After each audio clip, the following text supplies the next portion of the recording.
नमस्कार, कैसे हैं आप लोग। उम्मीद करता हूं कि आप लोग बहुत बेहतर होंगे।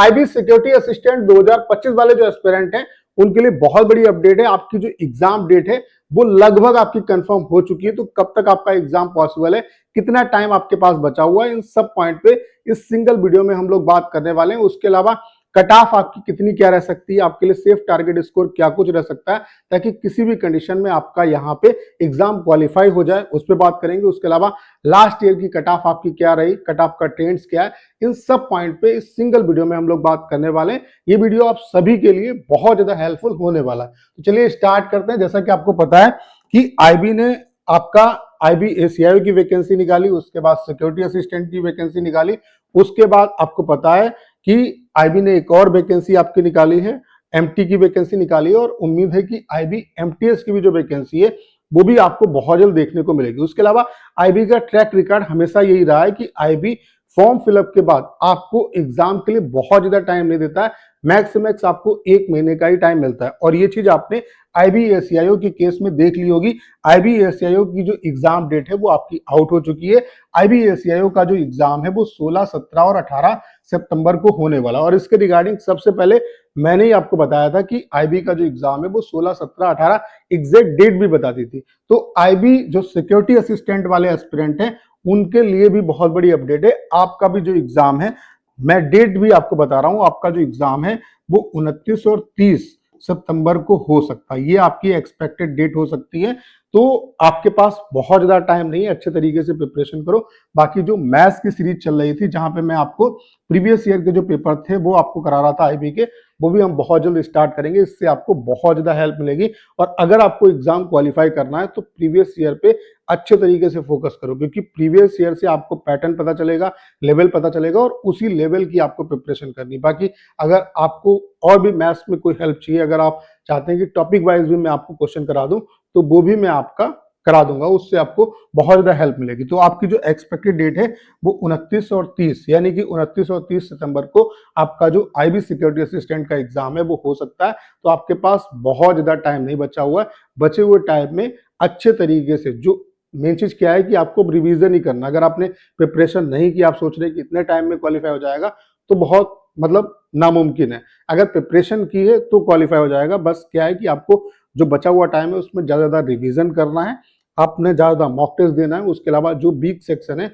उन पे आपको अच्छे तरीके से काम करना है। कहाँ पे जैसे मॉक टेस्ट जब दोगे तो आपको पता चल जाएगा कि हाँ इस एरिया में नंबर नहीं आ रहे, तो उनको आपको अच्छे तरीके से रिवाइज करना है।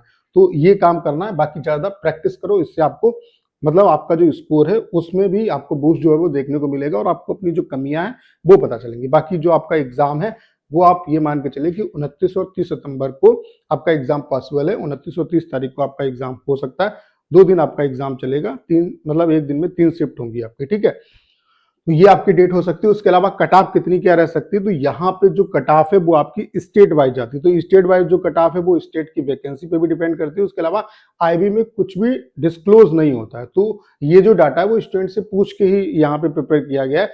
तो आपको पता है कि आपका 2019 में आपकी जो वैकेंसी थी वो 1054 वैकेंसी थी, और यहाँ पे कट ऑफ आप देख सकते हैं। जैसे दिल्ली की अगर आप कट ऑफ देखेंगे तो यूआर की 66 गई, ओबीसी की 63 गई, एससी की 56 गई, एसटी की 51। ऐसे मुंबई में यूआर की 65, हैदराबाद में 64, कोलकाता में 67, लखनऊ में 65, पटना में 66, बेंगलोर में 62, चंडीगढ़ में 65, भोपाल में 64 और जयपुर में 65। यानी कि यूआर की जो कट ऑफ है, यूआर ओबीसी की जो कट ऑफ है वो 60 से ऊपर ही आपको दिख रही है, ठीक है।